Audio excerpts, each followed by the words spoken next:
1941. Julian Huxley, frère du célèbre écrivain Aldous Huxley, prononce pour la première fois ce terme étonnant, transhumanisme.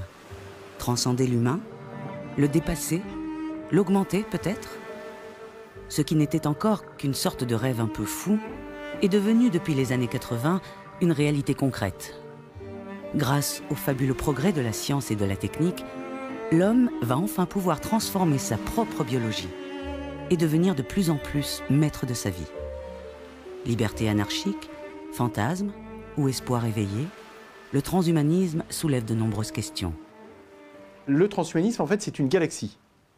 Et donc, il ne faut pas s'imaginer qu'il y a un transhumanisme avec une doctrine transhumaniste derrière laquelle tout le monde marche droit. Non, il y a une galaxie et il y a des approches, des perspectives, des ambitions qui sont différentes. Voilà.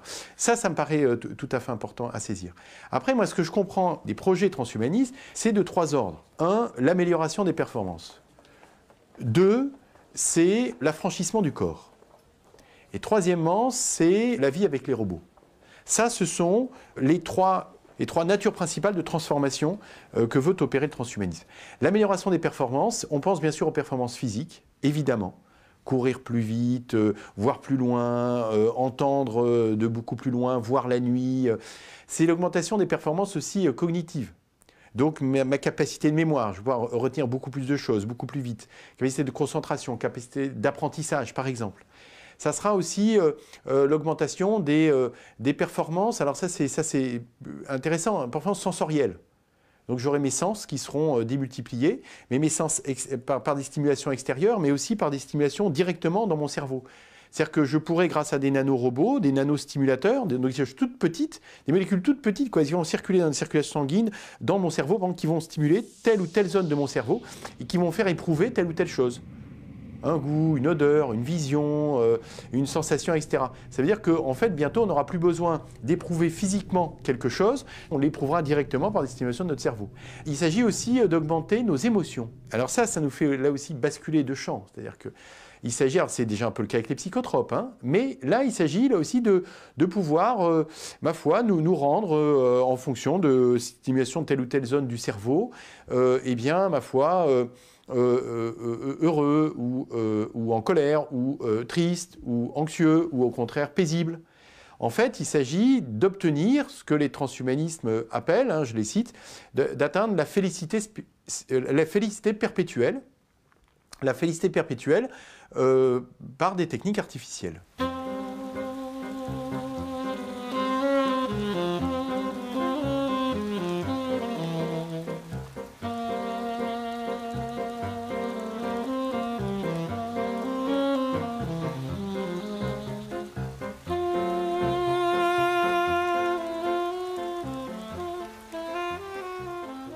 C'est la convergence technologique qui est intéressante dans cette perspective-là. Les NBIC, les nanotechnologies, biologie, TIC, donc technologie de l'information et de la communication et les technologies cognitives. Et c'est vrai que ce qui est intéressant à ce niveau-là, c'est la congruence, la convergence. Parce qu'au fond, il ne s'agit pas de faire la somme de ces technologies, mais de les faire travailler aux frontières. Parce que c'est au niveau des frontières qu'on a la créativité la plus grande et l'émergence la plus grande. Craig Venter nous dit on va déchiffrer la biologie, mais il ne s'agit pas que de la déchiffrer, de la comprendre, il s'agit de l'améliorer. Et de l'améliorer en formalisant la structure de la cellule, la structure de l'individu, la structure de l'ADN pour les reconstruire, mais pas les reconstruire à l'identique, pour les reconstruire en améliorant la perspective. Et donc, la convergence technologique est absolument fantastique parce qu'elle nous permet, la biologie devient technique ou technologie et la technologie devient biologie. C'est une expression qui est beaucoup utilisée par le Rathenau Institute et je la trouve extrêmement belle et très parlante.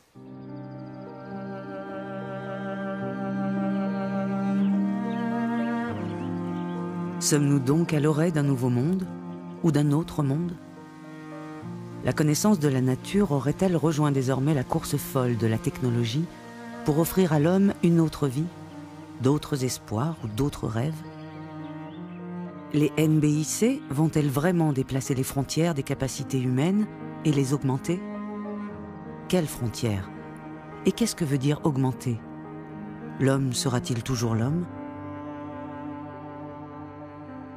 Un jour, nous aurons l'option d'étendre nos capacités intellectuelles, physiques, émotionnelles et spirituelles très au-delà des niveaux qui sont possibles aujourd'hui, affirme le transhumaniste Nick Bostrom. Et il rajoute que ce sera la fin de l'enfance de l'humanité et le début d'une ère post-humaine.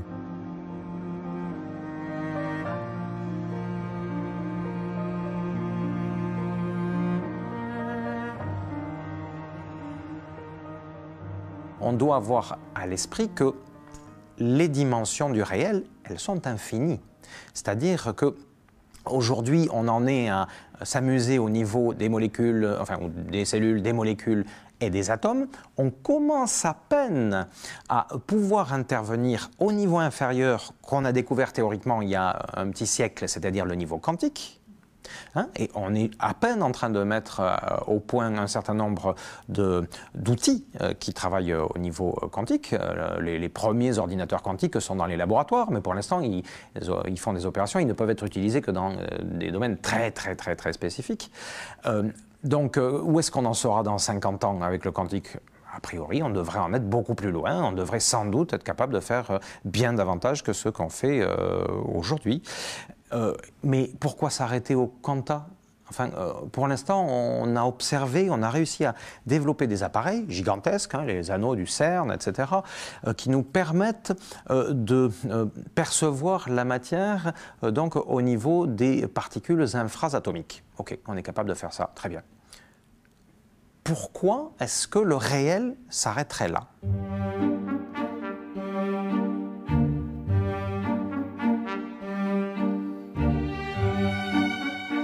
Y aurait-il une union possible, fondamentale, entre la matière et l'humain? La médecine, confrontée à la physique quantique, devra-t-elle mettre en jeu de nouveaux horizons?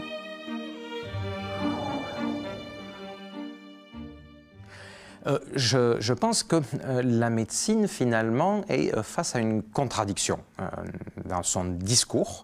Et je crains pour elle, enfin pour certains médecins, que cette tension va s'accroître au fur et à mesure que justement la technique nous permettra d'intervenir pour éventuellement faire mieux que réparer.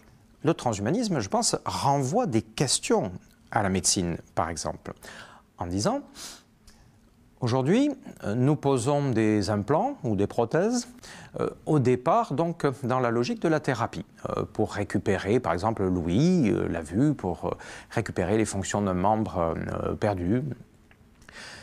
Dans ces différentes pratiques, nous savons maintenant que nous pourrions proposer aux patients certaines fonctions qui relèvent vraiment d'une augmentation. Prendre deux, trois exemples à partir de ce que je viens de dire.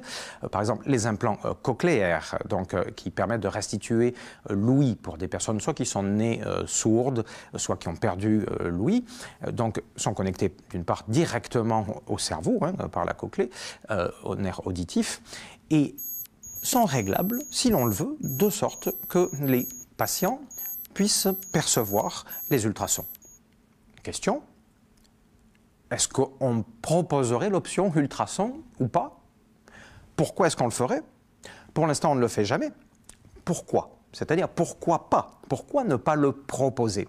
On peut dire la même chose des implants rétiniens. On s'est aperçu par hasard que, selon le réglage de la rétine, il pouvait être possible de percevoir le rayonnement infrarouge.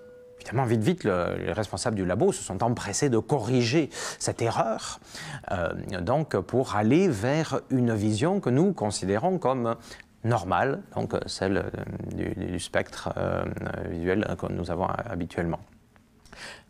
Pourquoi? Pourquoi pas?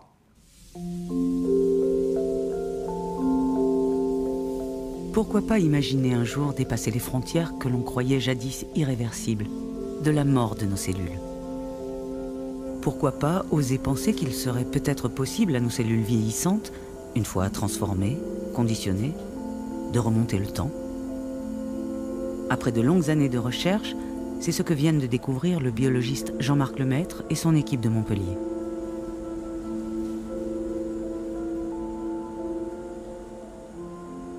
Finalement, ce que m'a appris cette période de ma recherche, c'est que peut-être à un moment, quand les cellules ne fonctionnent plus aussi bien qu'elles fonctionnaient au départ, eh bien, il y avait peut-être un phénomène de déprogrammation de ces cellules qui s'installait. Et l'idée a germé que le vieillissement, c'était peut-être simplement une déprogrammation de la fonction des cellules et qu'il fallait trouver une stratégie pour les reprogrammer en quelque sorte.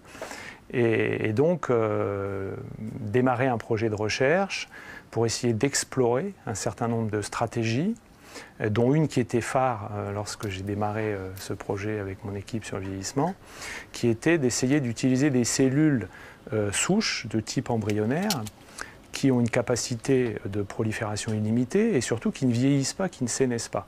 Et entre-temps, une équipe japonaise a montré qu'il était possible, qui a fait une découverte vraiment fabuleuse, puisque cette personne a eu le prix Nobel de médecine en 2012, qu'il était possible à partir d'une cellule d'un adulte, cellule différenciée donc, de reprogrammer cette cellule avec quelques facteurs simplement et de la convertir en une cellule souche embryonnaire.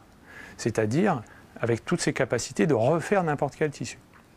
Et ça, c'était assez fabuleux. Et comme la cellule finale, pluripotente, qui était capable de tout faire, eh bien, n'avait pas de signe de vieillissement, on s'est dit que c'était probablement possible, en utilisant cette stratégie, d'effacer les marques du vieillissement au passage. Et en modifiant ces cocktails de reprogrammation, au bout de 4 ans, on a pu trouver une stratégie qui fonctionnait et qui permettait de, en quelque sorte, faire marche arrière dans le développement et effacer au passage les marques du vieillissement, avec en plus la possibilité de mettre en place, de dériver une cellule qui là pouvait être utilisée pour faire n'importe quel type cellulaire et être éventuellement utilisée pour corriger une pathologie chez un patient. Jusqu'à présent, on était obligé d'utiliser des cellules qui venaient d'un autre patient, qui étaient fonctionnelles,